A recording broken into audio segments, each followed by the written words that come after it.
अस्सलाम वालेकुम। Capital TV और वकार हुसैन की जानिब से आपको ईद की बहुत बहुत खुशियाँ मुबारक हों। उम्मीद करते हैं आपकी ईद अच्छी गुजर रही होगी और आपकी ईद को मज़ीद अच्छा बनाने के लिए हम आपकी मुलाकात उन लोगों से करवाते हैं जो वाकई आपके लिए अहमियत रखते हैं, जिनसे आपको इंस्पिरेशन मिलती है, मोटिवेशन मिलती है।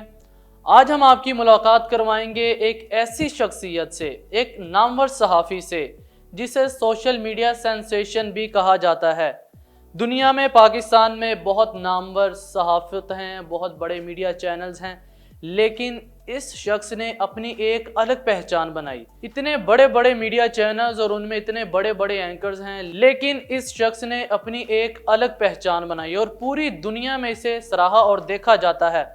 ये किसी तारुफ के मोहताज नहीं, कौन नहीं जानता, फ़ारूक शहबाज वड़ाइच साहब। सर कैसे हैं आप? वालेकुम सलाम, मैं ठीक हूँ सर अल्हम्दुलिल्लाह। अमूमन लोगों में ये बड़ा समझा जाता है कि सहाफ़ियों के दिन बड़े बिजी होते हैं, ईद वाले दिन भी वो ऑफिस जा रहे होते हैं और अपनी वो जिम्मेदारियां पूरी कर रहे होते हैं। तो आपके क्या मामूल होते हैं? मसलन के फॉर एग्ज़ाम्पल के ईद तो हर कोई यही चाहता है कि वो अपनी फैमिली के साथ गुजारे, और आज हम इंशाल्लाह बात भी करेंगे कि सियासत से हटकर और अपने प्रोफेशनलिज्म से हटकर के सहाफ़ी ईद कैसे गुजारते हैं। तो आप ईद के जैसी नमाज़ पढ़ के आते हैं तो सबसे पहले फ़ौरन कौन सा काम करते हैं? ईद पढ़ के आके सबसे फ़ौरन जो काम करते हैं वो है मीठा खाना। मीठा खाना ये पहला काम है। और मैं आपको बताऊँ, ईद वाले दिन तो मेरी ये ख़ास ख्वाहिश होती है, मीठा मुझे वैसे ही पसंद है, तो खाने पीने के काफ़ी शौकीन है। और दूसरी वजह ये कि जैसे ही मैं ईद वाले दिन उठता भी हूँ तब भी मीठा खाता हूँ, वापस आके भी यही काम करता हूँ। और दूसरा जो आपने कहा जी कि सहाफ़ी जो हैं वो बड़े बिजी होते हैं, ये सारी बातें दुरुस्त हैं। हमारे बहुत से दोस्त हैं जो जी। मैं खुद, मेरी कई ईदें भी ऐसी गुजरी हैं कि मुझे ईद के दूसरे दिन तीसरे दिन ऑफिस जाना पड़ा है, मजबूरी होती है। मजबूरी। लेकिन अभी कुछ सालों में मेरी रूटीन चेंज हुई है। अब जो मेरी ईद है वो इस तरह से गुजरती है कि मैं उठता हूँ, नमाज़ पढ़ता हूँ, फिर सो जाता हूँ, फिर एक मरतबा उठ के आराम से खाना वगैरह खा के अब तो भतीजा और भतीजियाँ भी हैं मेरी, तो उनसे भी मुलाकात होती है, फिर उनको ईद देने वाला एक सिलसिला भी होता है। इसी तरह फिर दोस्तों की एक तादाद है बड़ी, और वही दोस्त हैं जो मैट्रिक में थे साथ, इंटर में थे। मुश्किल होता है कि आप मेट्रो के दोस्तों को साथ लेके चल रहे हैं। तो वही मेरे कॉलेज फ्रेंड्स भी हैं, तो उनसे फिर मिलना, फ़ोन करना, रब्ता करना। फिर हमारे कोई खाबे चल रहे होते हैं रात को, बारबेक्यू की महफिल होगी, किसी के घर बैठ गए, पुराने किस्से याद करते हैं। और मैं चूँकि सफ़र का बड़ा शौकीन हूँ, फिर मेरी कोशिश होती है दूसरे तीसरे दिन कहीं पे निकल जाऊँ, पाकिस्तान के अंदर ही कहीं पे जाया जाए, कोई इलाका अच्छा देखा जाए। स्पोर्ट्स होती है पाकिस्तान। बिल्कुल बिल्कुल। तो ये मेरी जो ईद है रूटीन, वो तो इस तरह ही गुजर जाती है। और अच्छी बात ये है कि ईद पे इस तरह अब सहाफ़ियों को काम का बड़ा बर्डन होता है और हमेशा एक दौड़ लगी होती है, ये खबर लाओ, वो खबर लाओ, ये प्रोग्राम कर, सबसे पहले। तो ईद की अच्छी बात यही है कि आपको रिलैक्स टाइम मिलता है, पूरी दुनिया रिलैक्स हुई होती है, इजी हुए होते हैं, और ख़बरों का और वो बर्डन नहीं होता है। तो ये एक अच्छी बात है जो मुझे ईद की लगती है कि यार। अच्छा सर, अमूमन होता है कि सहाफ़ी आपको माशाल्लाह सोशल मीडिया से बहुत ज़्यादा लोगों की पजीराई मिली है, बहुत ज़्यादा लोगों की मोहब्बत मिली है, और हमने इतने ज़्यादा हमारे पाकिस्तान में सीनियर सहाफ़ी हैं और लोग ये समझते हैं कि फ़ारूक शहबाज वड़ाइच उनमें सबसे अच्छा है। और इसकी मैं ये भी एक तो वजह जानना चाहूँगा कि फ़ारूक शहबाज वड़ाइच ख़ुद को क्या समझते हैं, ख़ुद को किस जगह पे रखना चाहते हैं? मैं तो एक सादा सा इंसान हूँ और जर्नलिज़म मेरा पैशन है। और जो आपने कहा कि मकबूलियत मिली और सोशल मीडिया की वजह से, इसमें कोई शक नहीं कि मेरी जो मकबूलियत है वो सोशल मीडिया के ज़रिए ही सामने आई, और जितनी भी अल्लाह ने इज़्ज़त दी है वो सारा ये प्लेटफॉर्म ही उसका सबब बना। और मैं ख़ुद को मैं यूँ समझता हूँ कि मैं एक ऐसा स्टूडेंट हूँ जो रोज़ कुछ सीखने के लिए निकलता है, जो रोज़ कुछ सीख के आता है।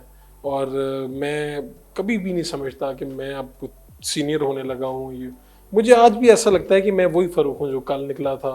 अब आज मैंने ये करना है, आज मैंने इनसे मिलना है, आज ये नई खबर देखते हैं, ये नया मौजू तलाश करते हैं, इस पे काम करते हैं।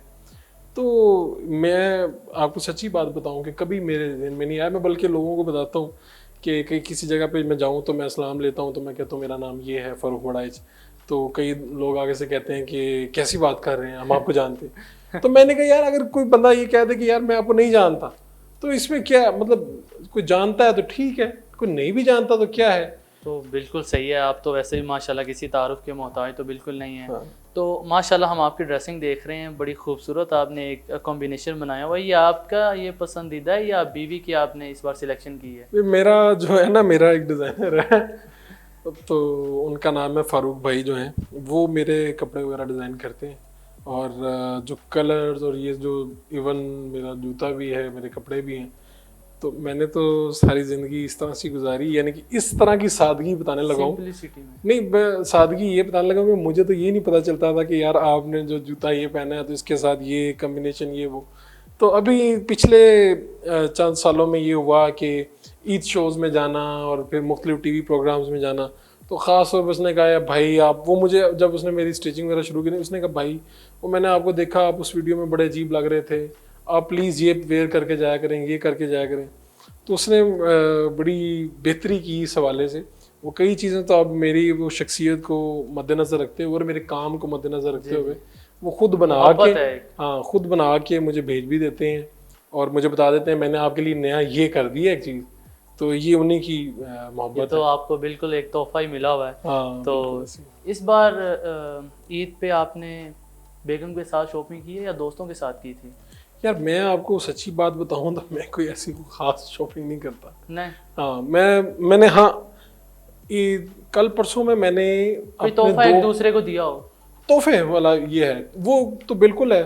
मेरी कोशिश होती है कि कुछ ना कुछ दोस्तों को, क्योंकि मुझे मिलते हैं तोहफे जी जी, और तोहफा देना भी बड़ा अच्छा लगता है। इसकी एक मुनफरिद खुशी होती है कि आप कंजूस नहीं है आप। यार अभी तक तो नहीं हूँ कंजूस। और अच्छा, ये अगर आपने बातें पूछनी ना, ये मेरे दोस्तों से पूछे। अब मैं अपने मुंह से कहूँ नहीं नहीं मैं कंजूस नहीं हूँ, मैं बहुत अच्छा हूँ, मैं तोहफे देता हूँ, ये तो आप फिर उनसे पूछें, वो बताएंगे। हम आए हैं तो आपके दोस्तों से भी जरूर मिलके जाएंगे। और आपको पता है कि दोस्त ऐसा फ्रेंड सर्कल होता है जिसमें हर चीज़ शेयरिंग होती है और ज़्यादा मज़ा भी दोस्तों के साथ ही आता है। मुझे ये बताएं कि ईद पर आउटिंग के क्या सीन होते हैं? आप तो पहले भी कह रहे थे कि मैं सो जाता हूँ, उठ जाता हूँ, तो शाम को के खास प्लान्स होते हैं कि फ़लाँ जगह पे आज जाके एंजॉय करेंगे? हाँ होते हैं बिल्कुल। लाहौर में आपको पता है कि बड़े बड़े अच्छे स्पॉट हैं, रेस्टोरेंट्स हैं। गर्मी है, कोशिश होती है कि कहीं इंडोर बैठ जाएं, किसी अच्छी जगह पे बैठ जाएं, रेस्टोरेंट जहाँ पे अच्छी गपशप भी हो जाए, अच्छा खाना भी हो जाए, अच्छी कंपनी भी हो जाए, जो आपकी सराउंडिंग में जो लोग बैठे हैं, और एक अच्छा माहौल मिल जाए। और यही है आपका, मैं कहता हूँ इंसान की कमाई यही है कि वो कुछ अच्छा देख ले, कुछ नया देख ले। एक ज़हनी तस्कीन होनी चाहिए और एक ऐसा फ्रेंड तो सर्कल होना चाहिए। बिल्कुल प्लान बनता है। दोस्त हैं 3 4 5 जो इस तरह के ख़ास तौर पे प्लान करते हैं। हमारे व्हाट्सएप ग्रुप बने हुए हैं। वही मैं जो जैसा अर्ज़ किया आपको पहले ही कि कॉलेज फ्रेंड और स्कूल फ्रेंड हल्ले गुल्ले के साथ या बस ठीक है नॉर्मल तरीके? अगर तो किसी दोस्त के घर पे हो जाए तो फिर हल्ला गुल्ला होता है। रेस्टोरेंट पे जाए तो यार 4 लोग पहचान लेते हैं, हल्ला गुल्ला वहाँ पे। हाँ ये जरूर है, कैके शैके लगते हैं। ये वीडियो बनेगी और फारूक शाहबाज बड़ा क्या कर रहा है, ये क्या कर रहा है, और ऐसे ऐसे थंबनेल आएंगे। अब हमें पता चल गया असल में ना, ये थंबनेल बना बना के ना हमें पता चल गया कि किस वाक़े में थंबनेल बन सकता है जी। और ख़ुद हमारे साथ बड़े दिलचस्प वाक़यात होते हैं। मैं कल परसों भी किसी को बता रहा था, इस तरह हम राह में जा रहे हैं, मैं गाड़ी ड्राइव कर रहा हूँ तो सामने बाइक वाला आके खड़ा हो गया। अब वो पीछे मुझे देख के घूरी जा रहा है। तो फिर उसने नॉक किया, कहता आप वही है ना जो आते हैं उधर? मैं कहा हाँ जी हाँ जी हाँ जी। अब ना बाज़ दफ़ा लोग आपको देख के ना सोच रहे होते हैं, घूर रहे होते हैं। इससे अगला लम्हा होता है कि कोई आपके पास आके पूछ लेता है, वरना नहीं पूछता, या वो दूर से ही आपको घूरता रहता है, वो पहचानने की आपको कोशिश कर रहा होता है। तो मैं लोगों की बड़ी मुश्किल आसान कर देता हूँ। जैसे वो मेरे पास आते हैं मैं कहता हूँ जी आप, मैं वही हूँ। और यकीन करें बड़ी दिली खुशी होती है जब कोई कहता है ना मैंने आपको कहीं देखा, मैं आपको जानता हूँ, आप कैसे हैं, तो बड़ी एक दिली खुशी होती है। ऐसा कौन सा दोस्त है ईद के फ़ौरन बाद जिसको मैसेज करते हैं कि यार मैंने तुझे गले मिलना है, जल्दी आ, कहाँ पे होता है? एक दिली दोस्त होता है जिससे हर किस्म के गुड्स एंड बैड्स होते हैं आपके। अब ऐसे एक दोस्त का नाम लेके मैं कोई दर्जनों दोस्तों की दुश्मनियां नहीं बोल लेना चाहता। लेकिन मैं बता रहा हूँ, मेरे दोस्त हैं जैन, नमाद और शाहिद, ये 3 4 मेरे दोस्त हैं जो ख़ास तौर पे जिनसे हम हफ्ते में या महीने में कम से कम एक मरतबा ज़रूर कहीं ना कहीं बैठते हैं। और जब हम बैठते हैं तो हम सियासत और ये जो मेरी सहाफ़त या इवन जो लोग भी मुझे आके मिल रहे होते हैं, ये वो, हम इन सारी चीज़ों से बेखबर होके बैठते हैं। बिल्कुल। हम जब बैठते हैं तो हम वही 4 दोस्त हैं जो कॉलेज के फ्रेंड थे, जो किसी थड़े पे बैठते थे, जो मोटरसाइकिल पे हम 5-5 4-4 लोग बैठ के एक मोटरसाइकिल पे जाया करते थे। तो वो मैं आपको बताऊं कि आप इस फील्ड में हैं, आपको भी कई लोग जानते हैं, इज्जत से बुलाते हैं।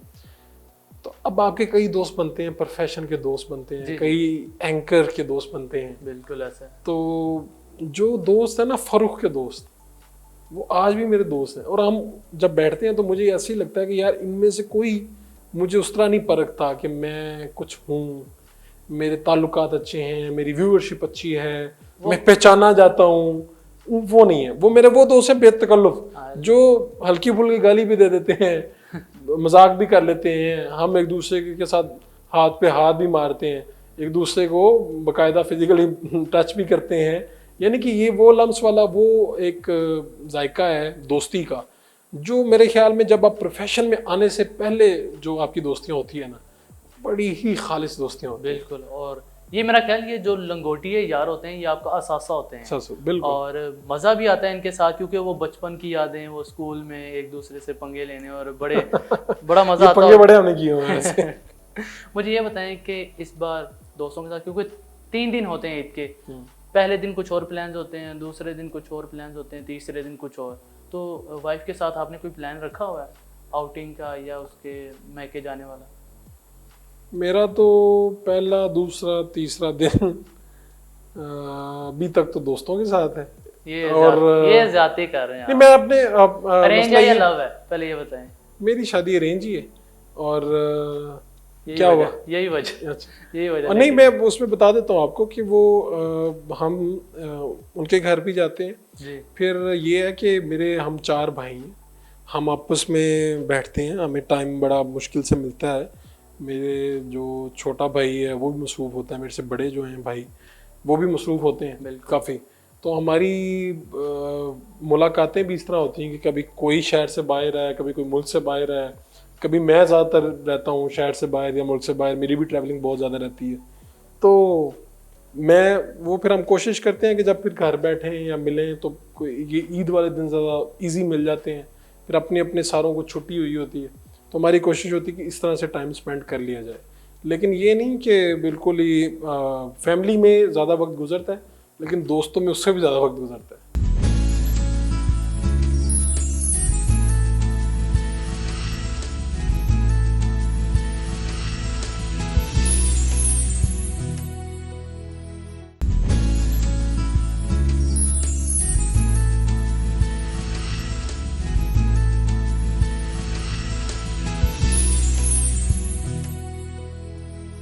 जब आपको बहुत ज्यादा गुस्सा आता है तो क्या करते हैं? गुस्सा आता है? मैं बिल्कुल आता है, मैं भी इंसान हूँ आपकी तरह, और मुझे जहाँ पे हंसी आती है, कहके लगाता हूँ, वहाँ पे गुस्सा भी आता है। और जब कोई खास इंटरव्यू हो रहा हो इंटरव्यू हो रहा हो यार, मेरा ख्याल में शायद एक इंटरव्यू है जिसमें मेरा ऑन एयर गुस्सा लोगों ने देखा, अगर उसमें भी गुस्सा नहीं है जी। एक खलील रहमान कमर साहब के साथ एक वायरल हुआ था एक क्लिप। हाँ जी, क्योंकि हम गुस्सा नहीं कर सकते, हम नहीं करते, बड़ा न्यूट्रल रह के सारे अपने जज्बात मार के वो हमें बाज दफा हमारा जाती गुस्सा भी होता है ना जी जी, तो हम हंस के सवाल के जरिए निकाल देते हैं, या हम उसे इग्नोर कर देते हैं जी जी। और मैं कोशिश करता हूँ जिसके ऊपर मुझे जाती गुस्सा हो मैं उससे ज़्यादा सवाल नहीं करता इस तरह के, कि मुझे उसकी वजह ये है कि मुझे ऐसा लगता है कि शायद मेरा जाती गुस्सा ज़्यादा गालिब आ जाएगा और मैं न्यूट्रल नहीं रह पाऊंगा।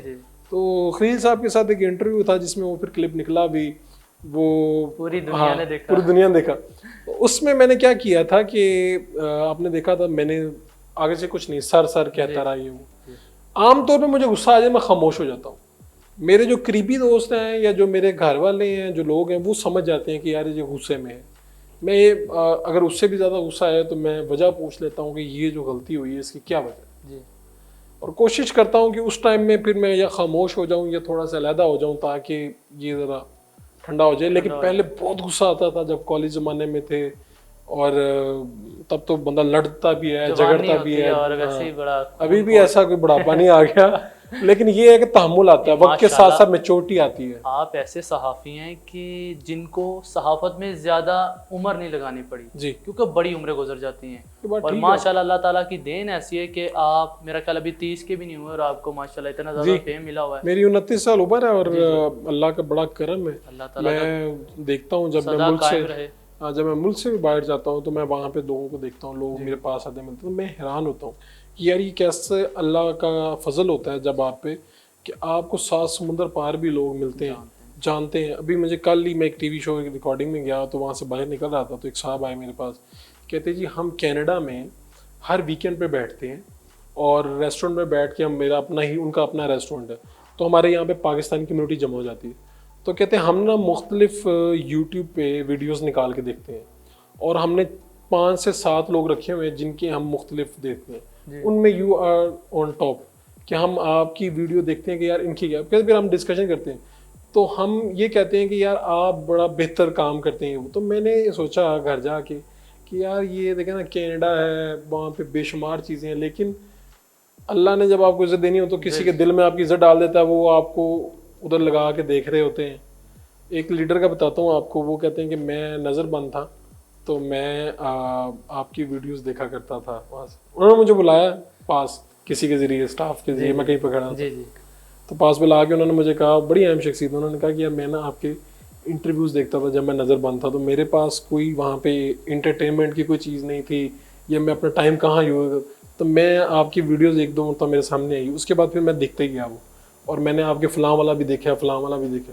तो अब मैं सोच में ही था कि यार हम तो जो काम करते हैं हमें नहीं पता, आप जो इंटरव्यू कर रहे हैं मेरा, आपको नहीं पता ये 2 लोग देखेंगे या 2000 लोग देखेंगे, और 2 मिलियन कहीं पे भी जा सकता है। तो इसलिए हम तो जो काम करते हैं वो काम कर रहे हैं रूटीन में, ये तो अल्लाह की अता है, किसी भी इंटरव्यू पे, किसी भी क्लिप पे हो जाती है और वो वायरल हो जाता है। वही आपने जो आपका जहाँ से टर्निंग पॉइंट हुआ था, आपने बताया था कि वो उस्मान बुज़दार का मैं कोई ऐसा सवाल पूछ बैठा कि मुझे अब रात को फ़ोन आ रहे हैं कि भाई ये आपका क्लिप चाहिए, ये आपका क्लिप चाहिए। मैंने कहा यार मैं कौन सा मशहूर बंदा हूँ, ले लो जहाँ से लेना ले लो। तो टर्निंग पॉइंट हर किसी का होता है। खलीलुर रहमान कमर साहब की आपने बात की, ये फेमिनिस्ट को आपसे क्या मसला है? पता नहीं यार, मैं तो सच्ची बात ये है कि लोगों ने बड़े मुझसे इंटरव्यूज़ किए और उन्होंने कहा औरत मार्च के बारे में आपकी क्या राय है। मैंने कहा यार इनको निकलना चाहिए। अगर किसी को लगता है कि हमारे मुतालबात पूरे नहीं हो रहे तो इनका आईनी और जायज़ हक है कि वो निकले। आज अगर कोई रिक्शा वाले निकले बाहर तो आपको कोई प्रॉब्लम नहीं होगा, अगर आज कोई ट्रकों वाले निकल आए बाहर, आज कोई क्लर्क निकल आए बाहर, आपको कोई प्रॉब्लम नहीं होगा, अनटिल अनलेस वो सड़कें रोक दें, अनटिल अनलेस वो चक्का जाम कर दें, किसी को नुकसान पहुंचाना शुरू कर दें। मैं कहता हूँ तो यार ठीक है, इनको करना चाहिए, लेकिन वो इस मरतबा उन्होंने कोई उनके ऑर्गेनाइजर्स ने बाद में पोस्टर लगा के पुतला लगाया था खास तौर पे उन्होंने, लेकिन मेरा उनके साथ कोई प्रॉब्लम नहीं, मैं उनकी रिस्पेक्ट करता हूँ और वो जो एक्टिविटी कर रहे हैं उनको लगता है वो ठीक कर रहे हैं, करते रहें, किसी को नुकसान ना पहुँचाएं। इस तरह से सहाफ़ियों के पुतले बनाना ये ज़रा अच्छा नहीं होता, लेकिन अगर वो कर रहे हैं तो ठीक है, मैंने उन पर उनको कुछ नहीं कहा, मैंने कहा ठीक है आपकी मर्जी है करें। उर्दू पॉइंट फ़ारूक शहबाज वडाइच के बगैर क्या है? एक इदारा है जो चलेगा, फ़ारूक शहबाज वडाइच वो तो आपने नाम एक हिस्सा है। यकीन करें कि अगर कोई उर्दू पॉइंट का नाम लेता तो सबसे पहले आपका नाम आता। मैं आपको भाईजान बात बताऊं, एक इदारे चलते रहते हैं, ये नहीं और इदारे नहीं रुकते। मैं कभी भी अपने आप को ये नहीं समझता कि मैं अगर किसी जगह पे नहीं होऊंगा तो पता नहीं क्या हो जाएगा क्या नहीं हो जाएगा। मैंने बड़े बड़े लोगों को स्क्रीन पे आते देखा है और फिर बड़े बड़े लोगों को मैंने गायब होते भी देखा है, तो इसलिए मुझे ऐसा कोई वो मेरे जहन में नहीं है कि अगर मैं नहीं होऊंगा तो ये हो सकता है मेरे से कोई बेहतर काम करने वाला आ जाए, ठीक है। और खूबसूरत बात है, हो सकता है कोई इसमें देखिए हर बंदे का मुतबादिल है, उससे बेहतर भी इसी दुनिया में मौजूद है मुतबादिल। तो आज आप मौजूद हैं इधर, आज इधर मैं हूँ, कल आप इधर होंगे, अब इससे आगे जाएंगे, अल्लाह आपको मजीद तरक्की देगा। तो इसलिए मेरे जहन में कोई नहीं है, मैं नहीं होऊंगा उर्दू पॉइंट में। हाँ ये है कि मैं एक फैमिली की तरह वहाँ पे रह रहा हूँ, तो मुझे बस कमी मुझे महसूस होगी, हो सकता है उन्हें भी महसूस हो। मैं जिनके साथ प्यार करता हूँ, जब आप किसी के साथ प्यार करें और उनको कमी तो आपकी महसूस होती है। हाँ ये है कि जब मैं नहीं होऊंगा तो वो मुझे याद करेंगे, मुझे मिस करेंगे, और यहाँ पर कोई था करना भी चाहिए। कभी बड़े न्यूज़ चैनल से आपको ऑफर आई है कि आप ऐसा करें, हमारे लिए ये प्रोग्राम करें? यार अब मुझे नहीं पता बड़े किसको कहते हैं, लेकिन जो अच्छे न्यूज़ चैनल्स हैं मुझे वहाँ से ऑफर है। आप उनको आज मुझे न्यूज़ चैनल से ऑफर आती रहती है, जो डिवाइड करते हैं लोगों को, उनकी बात कर रहा हूँ। जो डिवाइड करते हैं वो तो अच्छे नहीं होते, लेकिन मुझे पाकिस्तान के जो आप कह लें कि पहले टॉप के कुछ 6-7 चैनल हैं उनमें कहीं ना कहीं मुझे ऑफर्स आती रही हैं। अभी रिसेंटली 3-4 दिन पहले भी आई ऑफ़र। तो मैं यहाँ पे कंफर्टेबल हूँ, आज़ादी के साथ काम करता हूँ, मुल्क से बाहर जाता हूँ, शहर मुख्तलिफ शहर घूमता हूँ। किसी ने आपको बाउंड नहीं किया हुआ कि हाँ, आपने हफ्ते में 4 दिन हमें देने हैं। यहाँ पे ये बड़ी आज़ादी है, हाँ, यही आज़ादी मैं एंजॉय कर रहा हूँ। और मैं अपने जो हमारे यहाँ पे सीनियर्स हैं, मैं उनसे यही कहता हूँ यार ये चीज़ है। अच्छा, मुझे बड़े जो चैनल्स बुलाते हैं ना, वो ये कहते हैं ओ आप इधर आए, आपको पता ही नहीं यहाँ पे कितनी आज़ादी है। मैं कहता हूँ नहीं भाई, जो 9 से 5 वाला टैग लगेगा फिर आपको पता चलेगा। 9 से 5 भी दूसरा मुझे लगता है कि शायद ये रवायती मीडिया, पता नहीं मैं उस तरह से काम कर पाऊँ या ना कर पाऊँ। यहाँ पे मुझे मुख्तलिफ मौज़ूआत मिलते हैं। जब आप मुख्तलिफ मौज़ूआत पे काम कर रहे होते हैं, आपका नॉलेज भी बढ़ रहा है, आपको नए लोग भी मिल रहे हैं, आप लोगों की यहाँ पे मसला हल करने की तरफ आ रहे हैं। रवायती मीडिया के ऊपर अगर आप किसी की मदद भी करना चाहें, लेट्स सपोज, जी, तो वहाँ पे 100 कबाहते हैं कि आपने इसका फलां का नाम नहीं देना, इसका नंबर नहीं देना। ये यहाँ पर तो हम कोई चीज़ करते हैं और अल्लाह के फजल से उस बंदे का मसला हल हो जाता है। मतलब कितनी मिसालें हैं कि जिन लोगों के इंटरव्यूज़ किए, एक खातून थी मजदूर, उसका इंटरव्यू किया, एक खातून थी जिसका बच्चा नहीं मिला, बेशुमार इंटरव्यूज़ किए जिसमें लोगों के अल्लाह का बड़ा करम रहा कि वो मसले हल होते रहे। इसमें आप पर कोई पाबंदी नहीं है, आप अपनी मर्जी का कंटेंट कर सकते हैं। आप जिसको बेहतर समझते हैं कि इस चीज़ को हाईलाइट करना चाहिए, आप पे कोई कदगन नहीं होता, किसी का ऊपर से ऑर्डर नहीं होता कि आपने यही चीज़ करनी, यही टॉपिक करने और यही सवाल करने हैं। ये मेरा ख्याल ये सबसे बड़ी आज़ादी है। आपका जो स्टाइल है वो लोग बड़ा कंपेयर करते हैं सुहेल वड़ाइच के साथ, ये कि आप क्लासेस लेते रहे उनसे। मेरे बड़े ही दिल के करीब हैं जी, और मैं तो उनको कहता हूँ बिल्कुल उस्तादों की तरह। मेरा करीब 2-3 चीज़ें हो गई। जब मैं पॉपुलर नहीं था जी, तो तब भी मेरे नाम के साथ बड़ाइच था जी। तो तब किसी ने नहीं उस तरह से गौर किया। अच्छा, फिर मेरी उनके साथ कुर्बत है, फिर हमने कई जगहों पे अच्छा इकट्ठे ट्रैवल किया, मुल्क से बाहर, मुल्क के अंदर। तो फिर कहीं हो सकता है रिजेम्बलेंस आई हो। जब आप किसी को पसंद करते हैं तो बाज़ दफ़ा आपको नहीं पता जाने अनजाने में अगर आप उन जैसा कहीं पे कर रहे होते हैं कोई काम। लेकिन मुझे लगता है मैं एक मुख्तलिफ काम कर रहा हूँ और वो बहुत बड़े साफ़ी हैं और बहुत पाकिस्तान के सबसे बड़े इंटरव्यूअर हैं। मैं उनको पसंद करता हूँ और मैं अल्लाह करे कि मैं उन जैसा काम कर पाऊँ। और लोग मुझे बहुत पूछते हैं, गूगल पे बहुत ज़्यादा सर्च करते हैं ये वो, लेकिन मेरा उनके साथ बड़ा मोहब्बत का रिश्ता है। मैं एक हफ्ते में 2-3 मरतबा ज़रूर उनके पास जाता हूँ। कभी ऐसा हुआ कि आपने बहुत बड़े सियासतदानों के आपने इंटरव्यूज़ किए, तो उसके अलावा जब कोई आप हार्श हो जाते हैं या इस तरह के मामलात हो जाते हैं तो कभी आपको धमकी मिली है कि तू बाहर चल, मैं तुम दस? अब बाहर चल वाली तो नहीं, लेकिन एक तरीका होता है। ये नहीं, अब मेरा ख्याल अब सियासतदान इतने बेवकूफ़ नहीं कि वो बाहर चल वाली धमकी दें। ये स्कूलों में होती थी तो बाहर चलते मदरसे में, तो उसका एक अंदाज होता है। जब मैं एक चैनल में था तो तब एक वजीर ने चैनल फ़ोन कर दिया था जी, मुझे ये कहा था कि वो जो तुमने किया था वो ठीक किया था। वो इस अंदाज में कहा था, मुझे पता चल गया कि यार ये है वो बंदा जिसने वो फ़ोन किया था, मेरे पे पाबंदी लगवाई थी, ये है वो बंदा। जी, उसका उसने इजहार भी कर दिया ना। इस तरह की चीज़ें होती रहती हैं, जी, जी, बड़ी नॉर्मल है। कुछ लोग नाराज़ हो जाते हैं, कुछ लोग जो ज़ाती दोस्त होते हैं वो समझ रहे होते हैं, जो सियासतदान है वो समझ रहे होते हैं कि यार हर बारी मेरे नाल हाथ खोला ही रखेगा। तो जब आप उसे सवाल पूछते हैं तो वो मुझे बाद में अक्सर दोस्त भी हैं, वो कहते हैं यार तुम तो देख लो ये बात पूछ लिया आपने मुझसे। तो मैं उनसे कहता हूँ भाई देखो, दोस्ती हमारी दोस्ती अपनी जगह पे, ये शोबा है मेरा, जी, ये प्रोफेशन है। जी, और आप सियासतदान हो, आप जवाबदेह हो जी, और मैं सवाल करने वाला हूँ। बिल्कुल, आप अपना काम करो, आप सवाल जवाब जैसा मर्जी दो, मेरा काम है सवाल करना। जी, तो धमकियाँ शमकियाँ मुख्तलिफ नौइयत से मिलती रहती हैं, कोई इस तरह से, लेकिन कोई ऐसा सच नहीं हुआ। दूसरा, मेरा लहजा मुझे बड़ा बचा देता है। मैं सख्त सवाल भी पूछूं तो लोगों को ये लगता है कि यार ये बड़ा नरम सवाल पूछा है, मोहब्बत से पूछा है, तो मेरी बचत भी हो जाती है इस वजह से। अल्लाह करे यही बचत आपकी होती रहे। ये हमारी आवाम का बड़ा फेवरेट सेगमेंट है, रैपिड फायर है, तो आपने जल्दी जल्दी से जवाब देने हैं। जी, शामी या वड़ाइच? शामी या वड़ाइच? जी, वड़ाइच पूरा कहे ना। शहबाज वड़ाइच या यासिर शामी? नहीं, मैं अपने नाम तो नहीं ले रहा। नहीं, ले लें आप अपना नाम, ये आप तो उस इंसान को अपने आप से अलग कर दें। अब बताएं, एज ए व्यूअर या एज ए ऑडियंस? फिर तो डेफिनेटली मैं जो काम करता हूँ वही पसंद करता हूँ, फिर मैं वड़ाइच ही कहूँगा। ठीक। इमरान खान या शहबाज शरीफ? शहबाज शरीफ। देसी या बाजारी? देसी। बाबर या कोहली? बाबर। मीरा या मथीरा?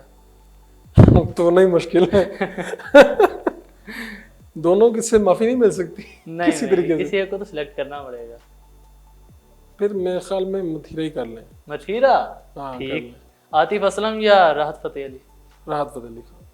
ऑफिस या काम चोरी? ऑफिस में जाते ही नहीं हूँ हाँ। और काम चोरी भी ना करता। ऑफिस चले। जाते नहीं हूँ आजकल। जी जी, ये था आज का हमारा इंटरव्यू और बड़े मज़े के आपने जवाबात दिए और बड़ा मज़ा आया आपके साथ इस इंटरव्यू में। और आपने हमने सारा वो आपकी निजी लाइफ के बारे में और आपका फ्रेंड सर्कल और जिस तरह आपने ये सारा काम स्टार्ट किया, बहुत मज़ा आया। अब हमने खूब इसको एंजॉय किया होगा। वक़ार हुसैन और फ़ारूक शहबाज वड़ाइच को दीजिए इजाज़त। अल्लाह हाफिज़।